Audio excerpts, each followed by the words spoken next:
8월 달에 아마 이게 통과가 되는 것 같습니다. 우리 김기식 간사님 말씀 들어보면 참 아주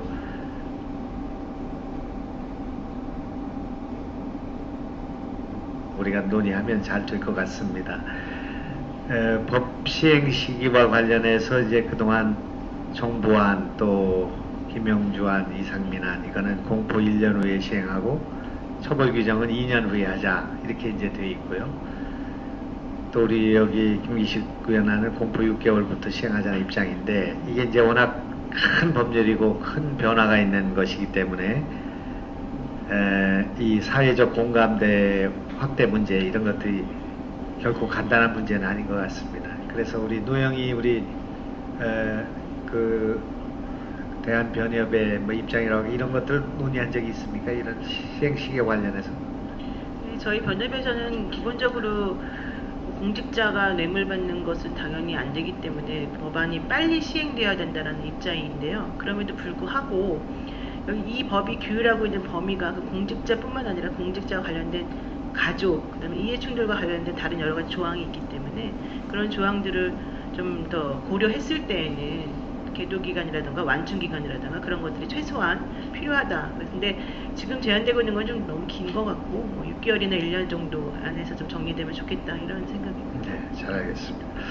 이성보 우리 권익위원장님 하나만 여쭤보겠습니다. 공직자가 그 가족이 이제 금품을 받았을 경우에 그것이 이제 직무 관련성이 있느냐 그걸 보완하는 것이 연좌제와 관련해서 뭐 보완될 수 있는 그런 여지가 있다 이런 토론이 있었는데요.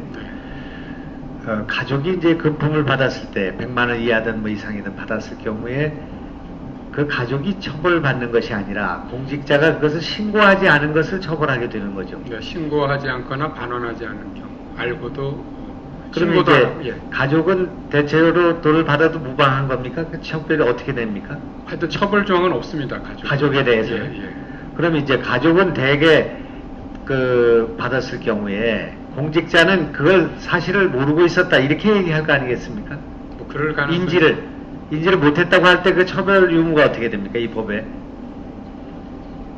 그러면 이제 그것은 결국 뭐 그 조사를 하는 경우가 되겠죠. 예를 들면 일반 지금 현재 뇌물의 경우도 가족이 받았는데 나는 그거 전혀 모르고 있었다 이런 변소를 하거든요. 네, 그랬을 때 그것을 신고하지 않은 것을 처벌하는 것이 그 위헌 논란이 있을 수 있는 거죠.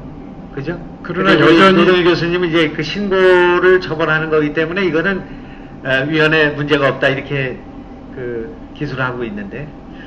연좌제라는 형법적 문제는 안 생긴다 그런 말씀입니다. 알고도 신고하지 않은 경우에도 처벌을 받게 돼 있는데 이제 그 부분을 조사를 해야 되겠죠. 본인이 알았음에도 몰랐다고 하면서 몰라서 신고를 안 했다 이렇게 변소를 할 수 있는데 그 말을 뭐 고지고대로 믿을 수 있는지 여부를 수사를 해야 되겠죠. 신고가 들어오면. 정승면 그 심의관님 이 문제에 대해서 어떻게 생각하십니까? 죄송한데 제가 메모하다가 좀 말씀을 이제 가족이 그 금품을 수수했을 경우에 공직자를 처벌하려면 공직자가 이 사실을 신고하지 않은 사실을 가지고 처벌을 해야 되는 거 아니겠습니까? 그렇게 됐을 때 공직자는 10이면 9은 아마 그런 사실을 전혀 몰랐다고 할 것이란 말입니다. 그렇지 않겠습니까? 예, 그렇습니다. 그러면 금품을 받은 뭐 아내나 뭐 자식이나 이런 사람들이 아버지한테 그걸 얘기했다고 얘기할 사람이 누가 있겠습니까? 그러니까 실효성에 문제가 있지 않느냐 이런 말씀이에요. 예, 그 부분은 어느 범죄든지 간에 부인하는 사람이 있기 마련이고 증거인멸하는 사람은 있기 마련이라고 생각합니다. 그거는 뭐 과태료나 수사기관이나 이런 데서 입증을 해야 가족의 이 직무 연관성 문제를 보완하는 문제에 대해서는 이견이 없는 거죠. 예. 그죠? 그렇습니까? 네, 이상입니다. 예, 수고하셨습니다. 다음은 유일호